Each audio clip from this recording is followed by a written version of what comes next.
Oui, bonjour les amis, on continue. Toujours dans le chapitre 13 de l'évangile de Luc, cette fois-ci les versets 18 à 21. Il dit alors à quoi est comparable le royaume de Dieu? À quoi pourrais-je le comparer? Il est comparable à une graine de moutarde qu'un homme prend et plante dans son jardin. Elle pousse, elle devient un arbre et les oiseaux du ciel font leur nid dans ses branches.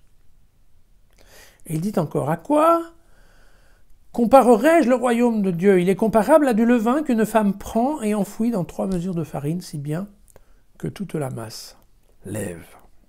Voilà, ces 2 petites paraboles qui sont à peu près identiques chez Luc et Matthieu, si ce n'est que Matthieu ne retient que la moutarde, il ne parle pas du levain.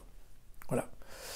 2 petites paraboles qui ont donné lieu d'ailleurs à des tonnes d'écritures par tous les exégètes et tous les théologiens au cours des siècles. Alors, pourquoi ça fait couler beaucoup d'encre? Parce que dans l'interprétation qu'on peut donner de ces paroles, dont on pense d'ailleurs qu'elles sont authentiques, ça fait partie en effet des rares versets où effectivement l'analyse historico-critique montre que oui, c'est tout à fait probable que Jésus ait prononcé ces mots-là. Alors, comment ça se passe? En fait, les catholiques voient là-dedans, globalement pour simplifier, grande image de croissance, alors croissance de la foi, croissance de l'Église, ça, on ne sait pas trop. Et puis, les protestants, eux, ils voient d'incroyables contrastes entre le petit et le grand. Voilà. Ce que fait Dieu et la comparaison, voilà, entre ce que c'était avant et ce que c'était après. Et vous voyez, ce que certain, c'est que Jésus, il y va un peu fort. Pourquoi? Parce que d'une part, il choisit cette graine de moutarde, qui en effet, c'est la moutarde noire qu'on trouve au bord du lac de Tibériade. C'est en effet une graine qui est minuscule, et elle donne globalement, non pas un arbre immense, mais plutôt un arbuste qu'on trouve dans les jardins. Alors,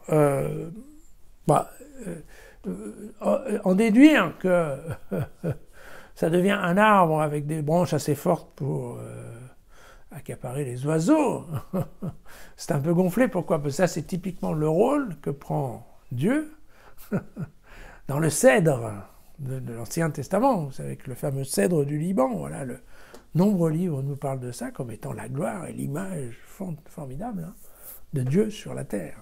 Voilà. Et donc, l'arbre fort pour les Juifs, c'est le cèdre. Et là, Jésus est en train de nous glisser qu'éventuellement, c'est le moutardier.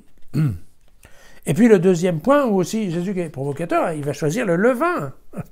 Le levain, vous vous souvenez que pour les Juifs, le levain est impur en fait. Parce que, pour des tas d'idées, mais globalement parce que c'est fermenté, donc ça ils n'aiment pas trop.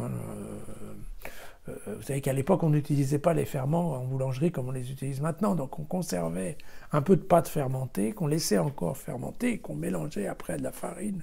Vous voyez, c'était en fait une fermentation sur plusieurs temps.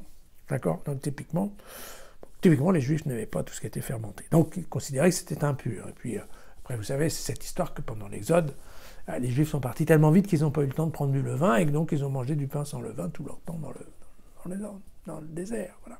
Et donc à Pâques, leur fête de Pâques, bien évidemment, ils sont obligés de manger du pain sans levain. Et les Juifs font attention qu'en effet, on ne trouve pas de levain chez eux la semaine avant Pâques, vous voyez.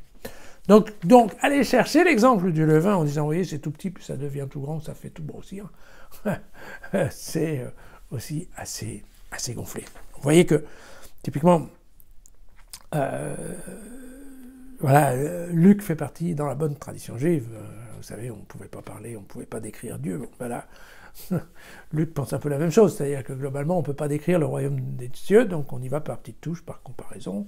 Et c'est intéressant parce que là, en fait, la comparaison, c'est une comparaison dynamique. Parce qu'en fait, ce que nous présente Luc, c'est globalement une dynamique. Et vous voyez, le royaume des dieux, c'est quelque chose qui est tout le temps en train de bouger, en croissance, en taille, en énergie aussi, parce qu'en force, bien sûr, en force. Vous savez que le levain, quand il fait grandir la farine, ça a en fait une force incroyable.